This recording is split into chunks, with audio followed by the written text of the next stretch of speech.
الحمد لله الحمد لله العلي الأكبر القدير الجبار العزيز الغفار الذي خلق الشمس والقمر وسخر لكم الليل والنهار وجعل لكم النجوم لتهتدوا بها في ظلمات البر والبحر أشهد أن لا إله إلا الله وحده لا شريك له وأشهد أن محمدا عبده ورسوله وصفيه وخليله بلغ الرسالة وأدى الأمانة حتى تركنا على البيضاء ليلها كنهارها لا يزيغ عنها إلا هالك. يقول الله جل وعلا في كتابه الكريم: يا أيها الذين آمنوا اتقوا الله حق تقاته ولا تموتن إلا وأنتم مسلمون. أما بعد.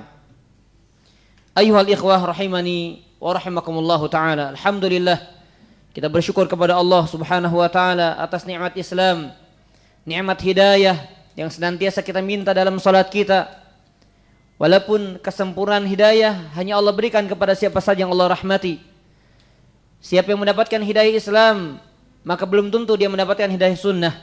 Siapa yang mendapatkan hidayah Islam dan sunnah, maka belum tentu dia mendapatkan hidayah ilmu dan juga amalan-amalan yang mungkin selama ini dia ilmui namun belum diamalkan.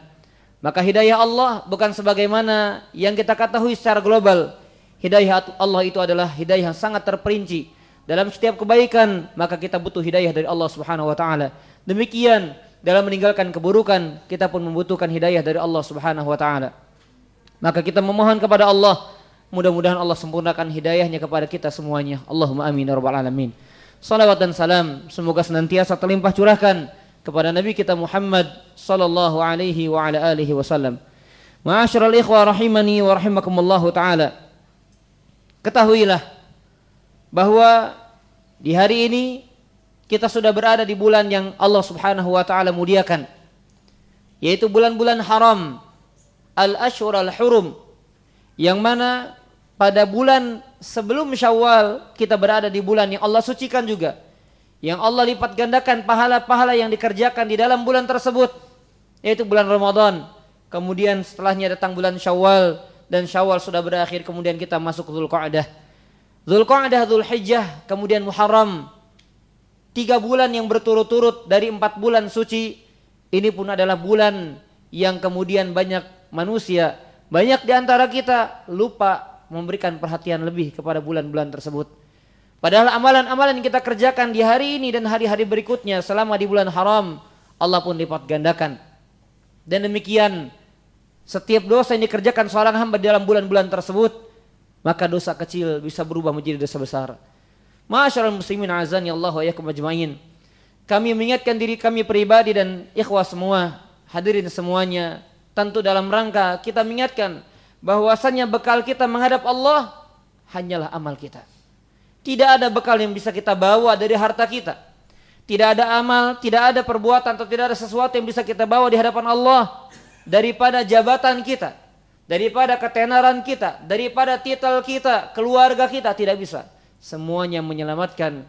Tentunya yang paling inti adalah rahmat Allah, tapi kemudian rahmat tersebut kita gapai dengan amal-amal saleh kita.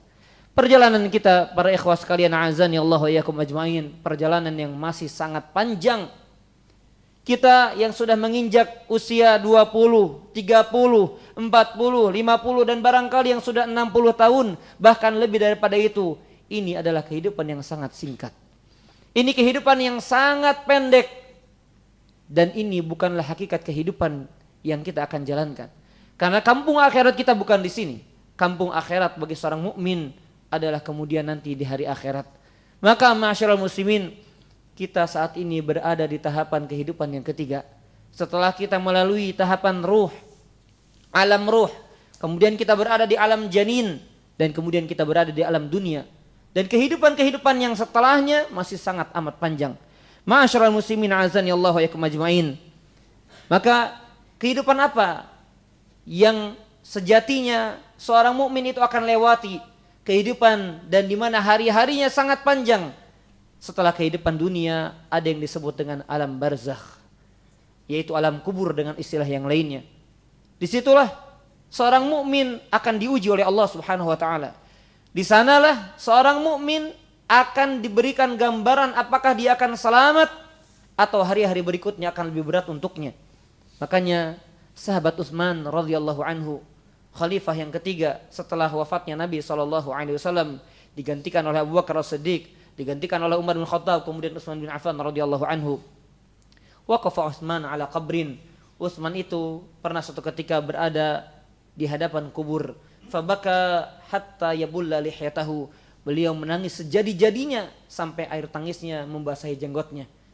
Mungkin selama ini kita menangis, meneteskan air mata tidak pernah sedahsyat tangisan para sahabat Nabi SAW.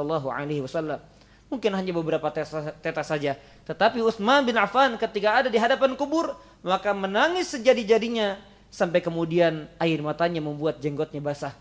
Ditanyakan kepada beliau, "Tuzkar an-nar wa tuzkar al-jannah wa lam takabbi." Wahai Utsman, engkau disebutkan tentang surga, engkau diceritakan tentang neraka, tapi engkau tidak menangis sebagaimana menangismu di hadapan kubur ini. 5. Ada apa dengan kau ya Utsman?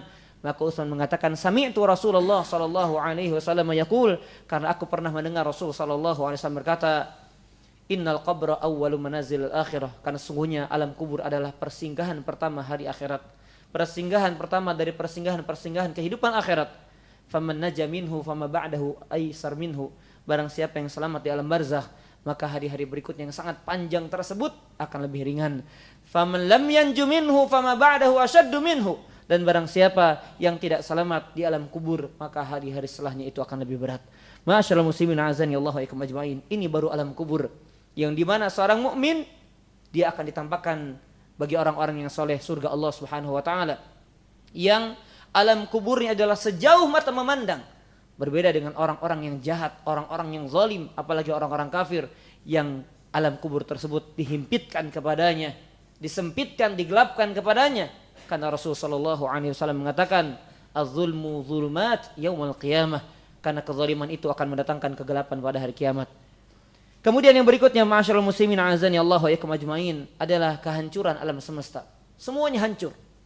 Semua hanya hancur. Apa yang di alam kubur dibangkitkan, dikeluarkan semuanya. Idza zulzilatil ardu zilzalaha wa akhrajatil ardu asqalaha. Apabila bumi berguncang, kemudian mengeluarkan apa yang ada dalam perut bumi, semuanya hancur.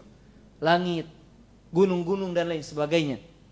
Kemudian kehidupan yang berikutnya adalah ketika dihancurkan alam semesta, ada yang disebut dengan hari kebangkitan, yaumul ba'ats, di mana seluruh manusia dibangkitkan oleh Allah Subhanahu wa taala.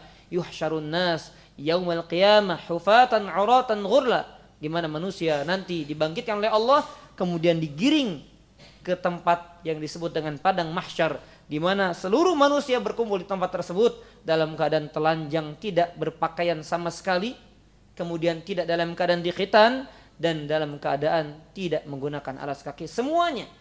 Dan di antara hikmah manusia dijadikan kondisinya seperti itu, kenapa? Karena ternyata apa yang kita pikirkan pernah terpikir juga oleh bunda kita, Ummahatul Mukminin Aisyah radhiyallahu anha. Beliau mengatakan, wahai Rasulullah, apakah tidak seorang itu melihat aurat orang lain? Maka Nabi SAW mengatakan, kondisi saat itu tidak terfikirkan oleh manusia bagaimana mengerikannya, sampai-sampai telanjang pun tidak ada yang memikirkan bagaimana aurat orang lain, karena saking gentingnya kondisi saat itu. Ma'asyiral muslimin azani Allah wa ikum ajmain. Sebagaimana Allah Subhanahu wa taala mengatakan, fa idza ja'atis sakhah yauma yafirrul mar'u min akhihi wa ummihi wa abihi wa sahibatihi wa banihi likulli imri'in minhum yauma idzin sya'nu yughni. Seorang ibu lari dari anaknya, istri lari dari suaminya, dan seterusnya. Kenapa? Likulli imri'in, setiap jiwa, setiap manusia, yauma idzin sya'nu yughni, ada perkara yang membuat dia sibuk. Kemudian ma'asyiral muslimin azani Allah wa iyakum ajmain, setelah di padang mahsyar manusia kemudian dikumpulkan, digiring ke tempat tersebut, maka manusia ditelantarkan begitu saja. Sampai sebagian mereka kemudian berkata kepada sebagian yang lainnya, bagaimana kondisi kita?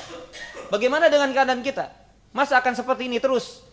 Sedangkan hari di akhirat sebagaimana kita ketahui dari firman-firman Allah Subhanahu wa taala, satu hari di hari akhirat adalah 1000 tahun kehidupan dunia. Jadi umur kita, ma'asyiral muslimin, yang 30, yang 40, yang 50, 60, 70, bahkan lebih daripada itu yang 80, itu sangat singkat. Kenapa? Karena satu hari kehidupan akhirat adalah 1000 tahun yang sangat amat panjang. Maka kemudian setelah itu ada hari syafaat, ketika mereka datang kepada Nabi yang kemudian berakhir di Nabi Muhammad SAW, yang mana beliau kemudian meminta syafaat kepada Allah Subhanahu wa taala untuk menentukan bagaimana kondisi manusia, siapa yang selamat yang masuk ke dalam surga dan siapa yang celaka kemudian masuk ke dalam neraka. Barakallahu li wa lakum wa nafa'ani wa iyyakum mimma fihi minal ayati wa dzikril hakim fastaghfiruhu innahu huwal ghafurur rahim. Alhamdulillahi wa kafa wassalatu wassalamu ala nabiyil mustafa wa ala rasulillahi al-mujtaba nabiyina Muhammadin wa ala alihi wa sahbihi wa sallama tasliman katsira ila yaumiddin, amma ba'd. Ma'asyiral muslimin rahimani wa rahimakumullah.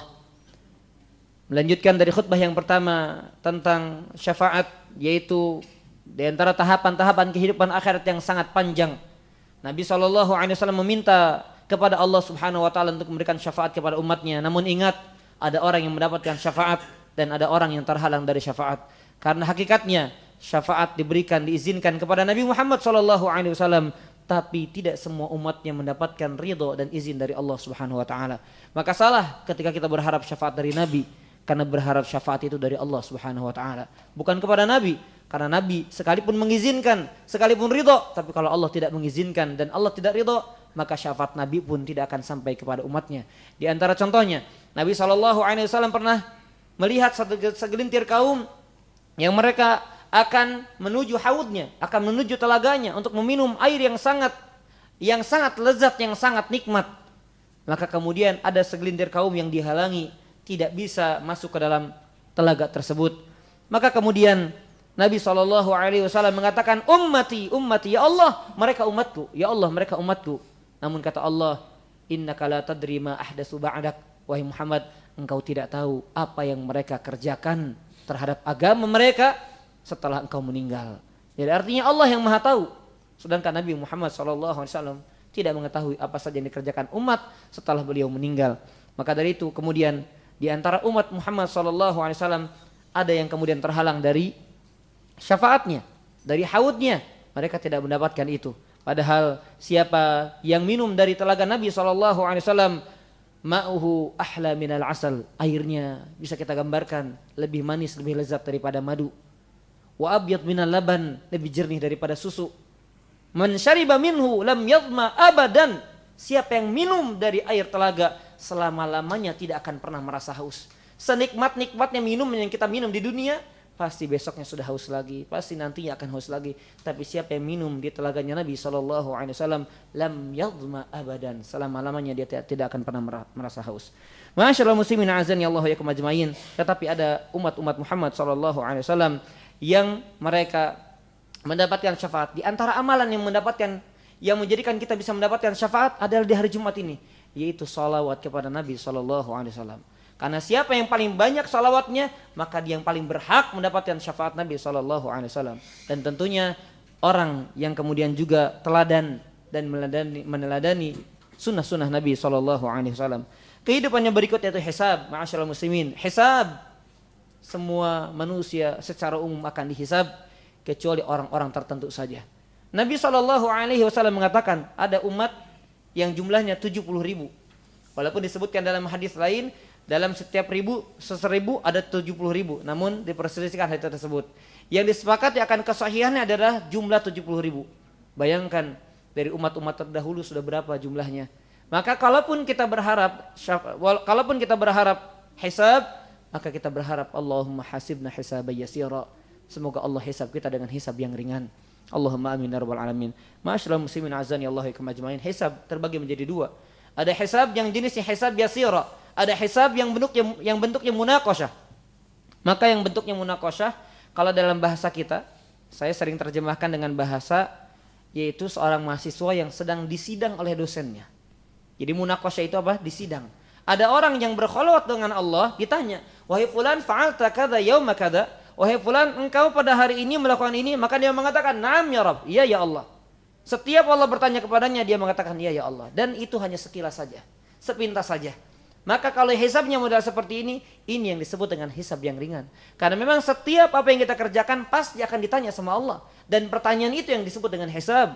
tsumma latus'alunna yauma idzin 'anil na'im. Itu sudah Allah pastikan. Kemudian nanti kalian pada hari itu pada hari kiamat akan ditanya akan setiap nikmat yang Allah berikan kepada kalian. Sedangkan hisab yang kedua, ini hisab yang berat yang menunjukkan, lihat kata Nabi, man nuqisha fil hisab, barang siapa yang model hisabnya itu di sidang, ditanya dirinci oleh Allah, man nuqisha fil hisab udzib, maka kelak dia akan pasti diadab. Jadi orang yang dihisab dengan hisab jenis yang kedua, pasti ini hisab yang menandakan, yang memberikan alamat kepada dia bahwasanya dia akan diadab oleh Allah Subhanahu wa taala. Kemudian setelah itu, setelah hari hisab, manusia pada tahapan berikutnya adalah menerima catatan amal. Menerima catatan amal. Maka lihat, tidak ada yang terlewat sedikit pun dari apa yang kita ucapkan dan dari apa yang kita perbuat.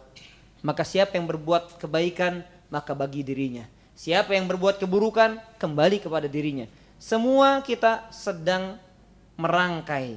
Semua kita sedang menyusun apa yang nanti catatannya kita pun akan terima. Berarti itu semuanya ada perilaku, perbuatan, ucapan baik yang ada dalam hati kita ataupun yang kita tampakkan dengan lahiriah kita. Kemudian yang berikutnya mizan, Allah Subhanahu wa taala akan menimbang. Maka disinilah kemudian yang akan menetapkan apakah dia selamat, apakah dia juga akan masuk ke dalam neraka Allah Subhanahu wa taala. Barang siapa fa amma man thaqulat mawazinuhu fahuwa fi 'ishatir radiyah, siapa yang berat timbangan amal solehnya, maka dia berada di kehidupan yang diridhoi, kehidupan yang nikmat, kehidupan yang penuh dengan kelezatan. Sebaliknya, wa amma man khaffat mawazinuhu fa ummuhu hawiyah, siapa yang ringan amal solehnya, berarti lebih berat dosanya, maka tempat kembalinya adalah neraka yang sangat amat panas. Na'udzubillahi min dzalik. Setelah itu ada telaga. Dan setelah telaga ada sirat, yaitu jembatan yang Allah bentangkan di atas neraka jahanam. Ada umat yang selamat namun dia merangkak dalam perjalanannya. Ada umat yang selamat namun di dalam perjalanan dia terbakar sebagian tubuhnya. Kenapa? Karena di atas jembatan tersebut dia bergelantungan. Satu tangannya menggelantung, satunya tidak. Satu kakinya menggelantung, satunya tidak. Maka ada hembusan-hembusan api neraka jahanam yang membakar sebagian tubuhnya, tetapi pada akhirnya selamat. Dan yang paling celaka adalah orang yang di atas jembatan tersebut dia tergelincir masuk ke dalam neraka jahanam. Na'udzubillahi, tsumma na'udzubillahi min dzalik. Maka dari itu kita persingkat dalam dua khutbah ini, perjalanan yang sangat amat panjang ini. Lihat, baru 3 tahapan dengan tahapan yang sedang kita jalani ini, tetapi kehidupan kok seperti berat, kok seperti panjang, sedangkan hakikat yang panjang nanti setelah kita mati diwafatkan oleh Allah Subhanahu wa taala. Maka silahkan ini menjadi bahan renungan untuk saya pribadi, untuk kita semuanya. Untuk apa kita hidup di dunia ini? Apa yang sudah kita persiapkan? Apa yang akan menjadi bekal kita menghadap Allah Subhanahu wa taala? Semoga Allah Subhanahu wa taala senantiasa memberikan taufik kepada kita semuanya agar kita dimudahkan untuk menuju dan dimudahkan oleh Allah Subhanahu wa taala dalam langkah-langkah kita menuju surga Allah Subhanahu wa taala. Semoga apa-apa yang menjadikan kita mendekatkan kepada murka Allah dan kepada neraka Allah, semoga Allah jauhkan kita sejauh-jauhnya dan juga dari keluarga kita. Allahumma amin ya rabbal alamin. Innallaha malaikatahu yusholluna 'alan nabi ya ayyuhalladzina amanu shallu 'alaihi wa sallimu taslima. Allahumma shalli 'ala Muhammad wa 'ala ali Muhammad kama shallaita 'ala Ibrahim وعلى آل إبراهيم إنك حميد مجيد وبارك على محمد وعلى آل محمد كما باركت على إبراهيم وعلى آل إبراهيم إنك حميد مجيد اللهم اغفر للمسلمين والمسلمات والمؤمنين والمؤمنات الأحياء منهم والأموات إنك سميع قريب مجيب دعوات يا قاضي الحاجات ربنا ظلمنا أنفسنا وإن لم تغفر لنا وترحمنا لنكونن من الخاسرين اللهم كفر عنا سيئاتنا وتوفنا مع الأبرار اللهم ربنا لا تزغ قلوبنا بعد إذ هديتنا وهب لنا من لدنك رحمة إنك أنت الوهاب يا مقلب القلوب ثبت قلوبنا على دينك ويا مصرف القلوب صرف قلوبنا على طاعتك يا أرحم الراحمين أرنا الحق حقا وارزقنا اتباعه وأرنا الباطل باطلا وارزقنا اجتنابه اللهم ربنا هب لنا من أزواجنا وذريتنا قرة أعين واجعلنا للمتقين إماما اللهم إنا نسألك رضاك والجنة وما قرب إليها من قول أو عمل ونعوذ بك من سخطك والنار وما قرب إليها من قول أو عمل اللهم إنا نسألك الهدى والتقى والعفاف والغنى اللهم إنا نسألك حسن خاتمة ونعوذ بك من سوء الخاتمة اللهم ربنا آتنا في الدنيا حسنة وفي الآخرة حسنة وقنا عذاب النار وقنا عذاب النار وقنا عذاب النار عباد الله إن الله يأمر بالعدل والإحسان وإيتاء ذي القربى وينهى عن الفحشاء والمنكر والبغي يعظكم لعلكم تذكرون ولا ذكر الله أكبر والله يعلم ما تصنعون أقم الصلاة